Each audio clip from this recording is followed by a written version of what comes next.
Bonjour à tous, je vous retrouve aujourd'hui pour la lecture du jour 2 du livre « Ce lapin appartient à Emily Brown », écrit par Cressida Cowell et illustré par Neil Layton. Alors, aujourd'hui, je dois vous dire que je suis super fatiguée. Vous voyez, je suis un peu blanche comme ça, j'ai pas très belle mine. Mais je vais quand même faire cette lecture et j'espère que je vais bien la faire. Mais qu'est-ce que c'est ça qui brille là? C'est ma boucle d'oreille. Que fait-elle sur ma blouse? Oh là là, décidément rien ne va plus. Si maintenant je mets des boucles d'oreilles à mes t-shirts, on va pas s'en sortir. Voilà, ça y est. C'est mieux comme ça quand même, mais oui. Allez, c'est parti, je suis vraiment Madame Catastrophe. On y va. Ce lapin appartient à Emily Brown. Vous vous souvenez? Je vous avais expliqué. Là, la 4e de couverture, ça sert à dire pour qui on a écrit le livre. Et on peut aussi se mettre des petits mots rigolos si on veut passer un message à quelqu'un qui va acheter le livre. C'est pour ça qu'on fait une 4e de couverture.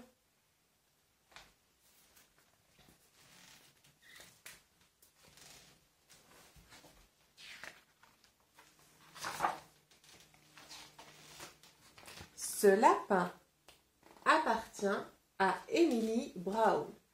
Écrit par Cressida Cowell et illustré par Neil Layton. Il est traduit de l'anglais par Rémi Stéphanie. Il était une fois une petite fille qui s'appelait Emily Brown et un vieux lapin tout gris qui s'appelait Stanley. Un jour, alors qu'Emily Brown et Stanley s'apprêtaient à partir pour l'espace à la recherche d'extraterrestres, un toc toc toc se fit entendre à la porte de la cuisine.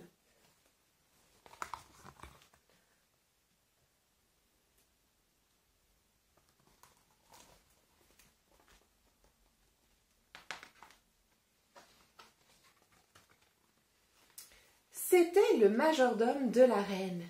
Il annonça: la reine porte un grand intérêt à votre lapinou-doudou. Elle souhaiterait donc l'acquérir. En échange, elle vous offre ce nounours de grande marque tout doré. Ah oui, vous vous souvenez? Ceci. Mais oui, ça s'appelait une bulle. C'était pour nous dire que le personnage qui est en train de parler fait des bulles de savon. Comme on peut faire quand il fait beau dehors, on peut souffler pour faire des bulles. Mais oui, c'est à ça qu'elle sert, cette bulle qui est dessinée là. Emily Brown examina le nounours de la reine. Il était neuf, tout dur, brillant et horrible. Il avait des yeux exorbités et l'air triste. « Non merci, répondit Emily Brown. Mon lapin n'est pas à vendre. En plus, il ne s'appelle pas Lapinou-Doudou, il s'appelle Stanley. » Et Emily referma poliment la porte.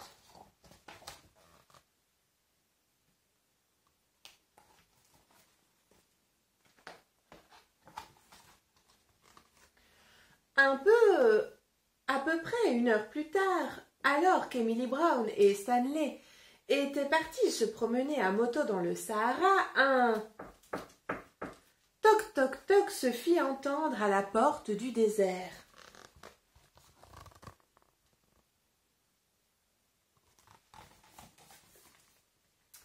C'était l'armée. L'officier se mit au garde à vous et dit: L'officier? Ah oui, je sais, l'officier, c'est celui qui travaille à l'office du tourisme. C'est celui qui nous fait visiter les pays, qui nous dit ce qu'il y a de bien à voir quand on va visiter une ville, quand on part en excursion. L'officier, c'est celui qui nous organise notre voyage. Son Altesse, la très royale Gloriana III du nom, salue Emily Brown. Elle souhaiterait plus que jamais acquérir votre lapinou doudou. En échange, elle vous offre ce nounours de grande marque tout doré, plus 10 poupées parlantes qui disent « pipi, maman ».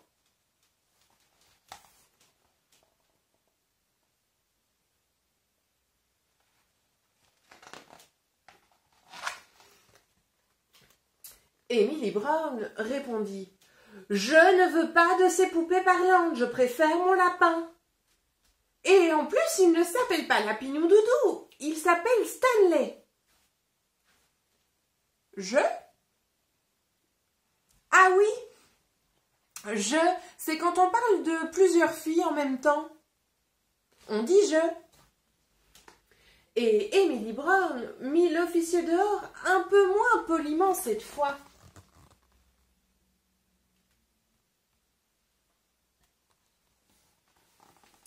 Quelques jours plus tard, Emily Brown et Stanley exploraient les merveilles de la grande barrière de corail quand un toc toc toc se fit entendre à la porte de l'océan.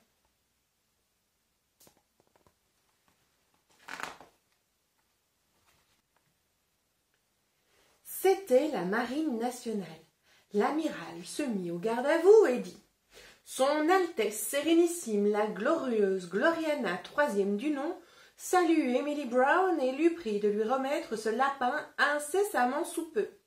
Elle fait remarquer qu'elle est la personne la plus chic du monde et que votre Lapinou Doudou serait bien mieux avec elle.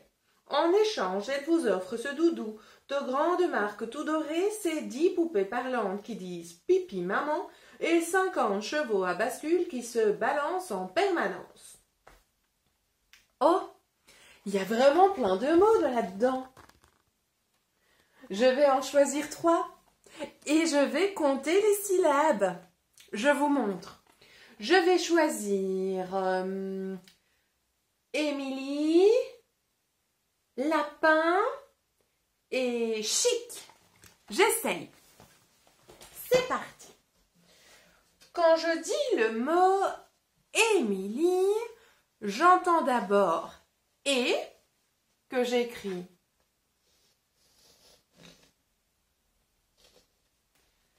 J'entends « mi »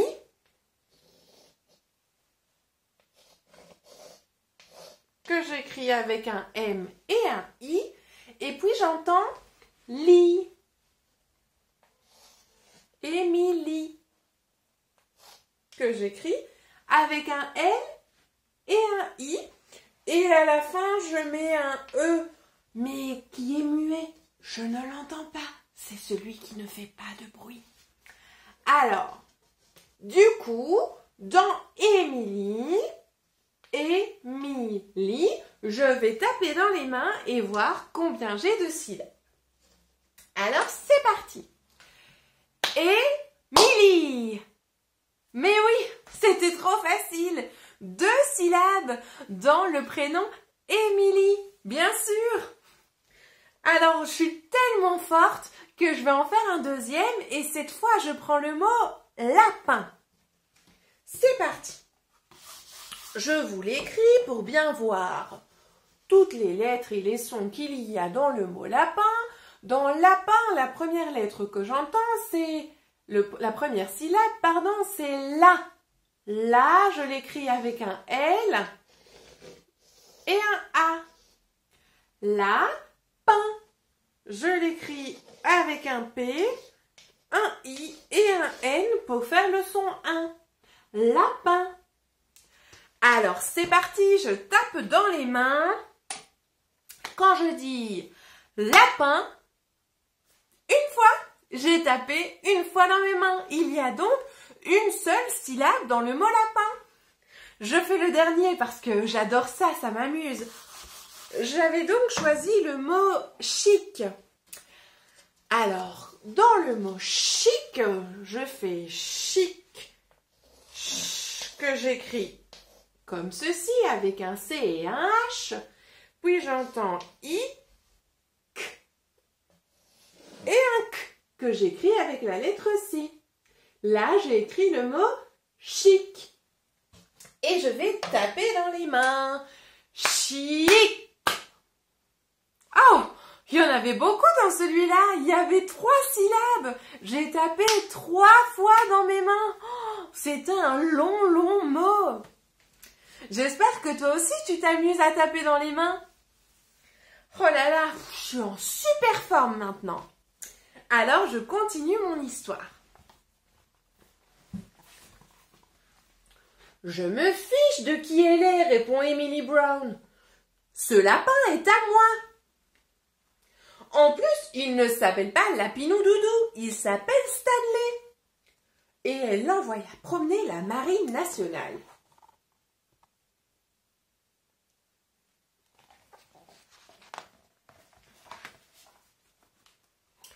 Quelques semaines après, Emily Brown et Stanley exploraient les tréfonds de la forêt amazonienne quand un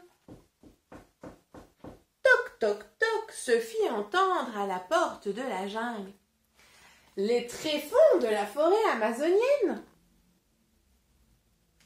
Les tréfonds? Tréfonds comme plafond? Ah, ça veut dire qu'elle était tout en haut des arbres. Emily et Stanley avaient grimpé en haut des arbres. Tréfond, ça veut dire ça. Comme le plafond de la forêt amazonienne, ça veut dire tout en haut.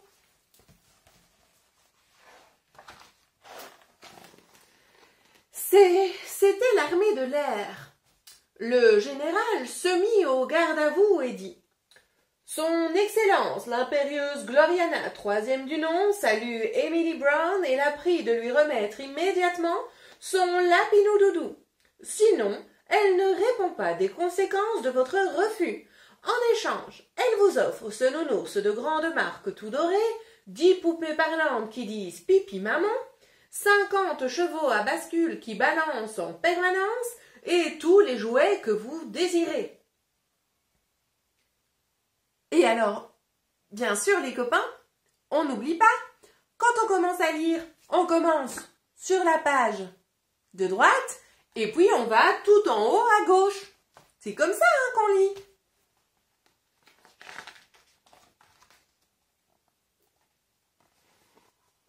Cette fois, Emily Brown en avait vraiment assez.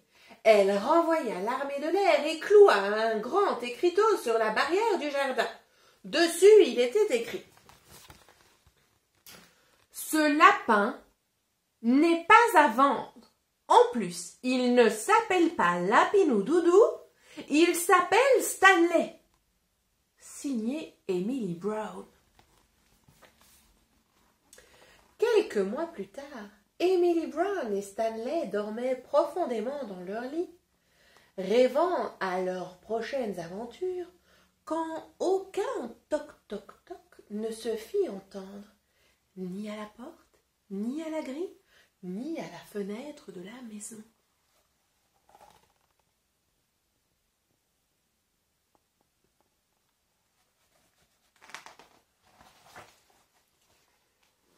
Sans faire le moindre bruit, les commandos des forces spéciales de la reine s'introduisirent dans la chambre d'Emily Brown et lui volèrent son lapin.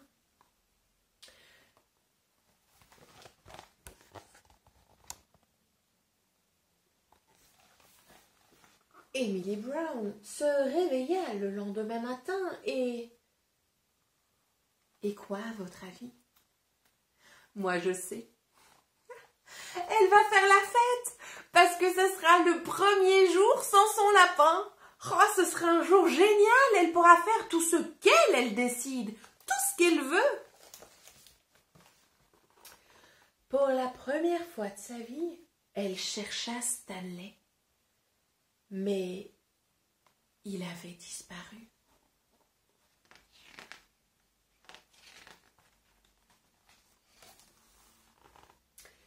Emily Brown était vraiment en colère. Elle savait très bien ce qui s'était passé. Elle se rendit aussitôt au palais, sur la colline, et frappa à la porte de cette détestable reine. Toc, toc, toc. Emily Brown se précipita à l'intérieur du palais. La détestable reine versait des torrents de larmes. Entre deux sanglots, elle lui dit « Dieu merci, tu es là, Emily Brown. Il y a un énorme problème avec Lapino Doudou. »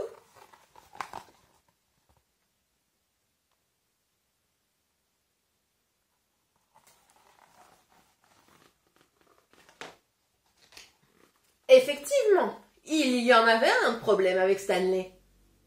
Cette stupide et détestable reine l'avait mis dans la royale machine à laver toute la nuit et il était devenu tout rose. En plus, les royales couturières l'avaient trop rembourré et il était plus tout mou et tout doux comme avant. Mais le pire, c'est qu'elle lui avait recousu la bouche. Et Stanley ne souriait plus. Stanley était vraiment mal en point.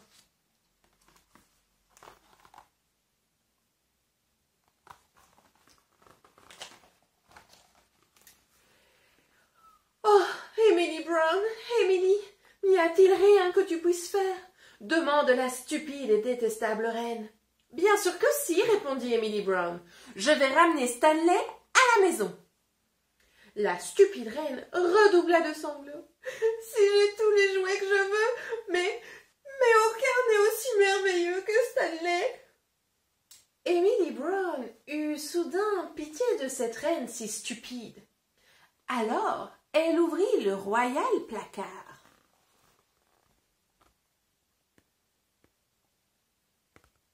Ah oui, je sais. Elle va ouvrir le placard et elle va jeter tous les nounours de la reine, tellement elle est en colère. Elle en sortit le nounours de grande marque tout doré et le posa sur les genoux de la reine. Puis, afin que personne n'entende, Emily Brown chuchota à l'oreille de la reine. « Vous voyez cet horrible nounours doré? Jouez avec lui toute la journée. Dormez avec lui. Serrez-le très fort contre vous et faites-lui vivre plein d'aventures. Vous verrez qu'après, il deviendra votre nounours à vous toute seule et à personne d'autre. » Sur ces mots, Emily Brown et Stanley rentrèrent à la maison.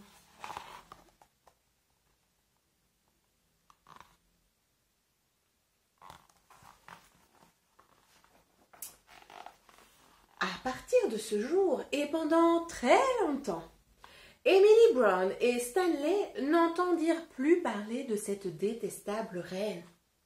Pourtant, 2 ans plus tard, alors qu'Emily Brown et Stanley exploraient des régions perdues d'un lointain système solaire, un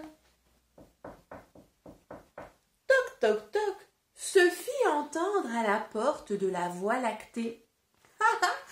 Voie lactée, c'est trop comique, j'adore faire ça, c'est quand je bois mon lait le matin et que j'ai une moustache, une ligne blanche de lait sur ma lèvre. Oui, c'est trop comique, à chaque fois je rigole.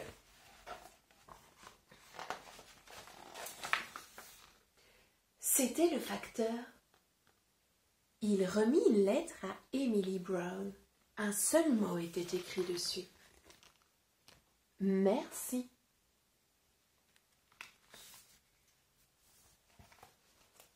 Et voilà les amis, c'était le jour 2 de la lecture Ce lapin appartient à Emily Brown.